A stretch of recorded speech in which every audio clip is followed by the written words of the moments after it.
নমস্কার বন্ধুরা, তোমরা সবাই কেমন আছো? আমার ৭ নম্বর ব্লগে তোমাদেরকে স্বাগত।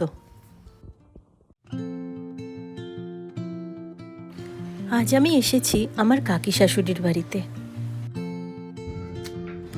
কাকি খুব ভালো পাও ভাজি বানায়, তো আজ সেই রেসিপিটাই দেখানোর জন্য আমি কাকির বাড়িতে এসেছি।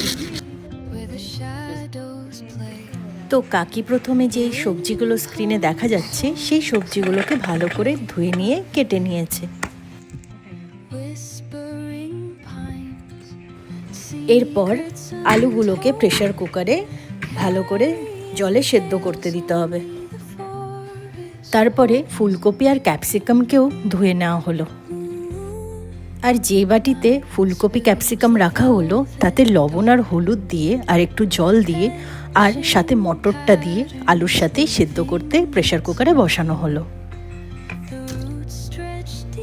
এরপরে বিটটাকে ভালো করে ধুয়ে ছোট ছোট করে কেটে নেওয়া হলো আর সেটা মিক্সার জারে রাখা হলো। আর সাথে কিছুটা পেঁয়াজ কুচি কুচি করে কেটে মিক্সার জারে রাখা হলো। আর টমেটোটাকে ধুয়ে সেম প্রসেসে মিক্সার জারে রাখা হলো। কি সুন্দর কালার এসছে, তাই না? ওদিকে আলুর সিটিও পড়ে গেছে, তো আলুটা সেদ্ধ হতে হতে আরেকটা মশলা তৈরি করে নেওয়া যাক। সেটা হচ্ছে আদা, শুকনো লঙ্কা আর রসুন বাটা। প্রেসার কুকারে রাখা সবজি ভালো মতো সেদ্ধ হয়ে গেছে। পাওভাজির জন্য আমরা যে যে মশলাটা নিয়েছি সেটা আমি ক্যাপশনে উল্লেখ করে দেব। এরপরে তেল গরম করে পেঁয়াজটাকে ভেজে নেওয়া হবে আর কালারের জন্য একটুখানি চিনিও দেওয়া হবে। আর সাথে বেটে রাখা মশলা আর যে সমস্ত গুঁড়ো মশলা আছে সব 1 চামচ করে দিয়ে দেওয়া হবে।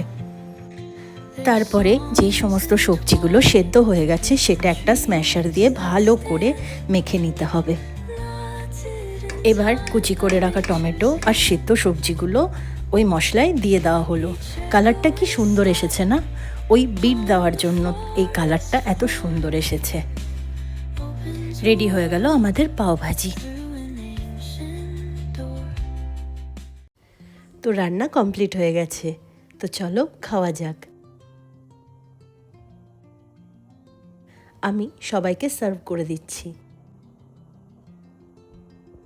আর এখানে আছে আমার কাকি শাশুড়ি, কাকা শ্বশুর, কাকি শাশুড়ির মা মানে আমার দিদিমা শাশুড়ি, আর আছে আমার হাজব্যান্ড, আমি, আমার ছোট ননদ, আমার ছোট দেওর আর আমার ছোট ননদের মাসির মেয়ে, ওটাও আর একটা ননদ আমার। তো সবাই মিলে আজ আমরা খেতে বসেছি। সবাইকে বেড়ে দিয়েছি, এবার সবাই খাওয়া শুরু করে দিয়েছে। চলো আমিও তাহলে খেয়ে নিই। আর তোমরা অবশ্যই বাড়িতে এই রেসিপিটা বানিও আর আমাকে কমেন্ট করে জানিও যে কেমন লাগলো ভিডিওটা। ভিডিওটা এখনও শেষ হয়নি, মিষ্টিমুখ তো বাকি আছে না। এখানে রসগোল্লা ভালো পাওয়া যায় না তো কি হয়েছে, আইসক্রিম দিয়েই আমরা মিষ্টিমুখটা করে ফেললাম। আমার এই মুহূর্তটা খুব প্রিয়, কারণ সবাই মিলে যখন সবার অতীতের মজাদার গল্পগুলো সবার সাথে শেয়ার করে সেই কথাগুলো শুনতে কার না ভালো লাগে। তাই এই যে সবাই মিলে বসে একে অপরের কথা শেয়ার করা, এটা আমার লাইফের সবথেকে সুন্দর মুহূর্ত বলে আমি মনে করি। সেটা আমার বাপের বাড়ি হোক আর আমার শ্বশুর বাড়ি হোক।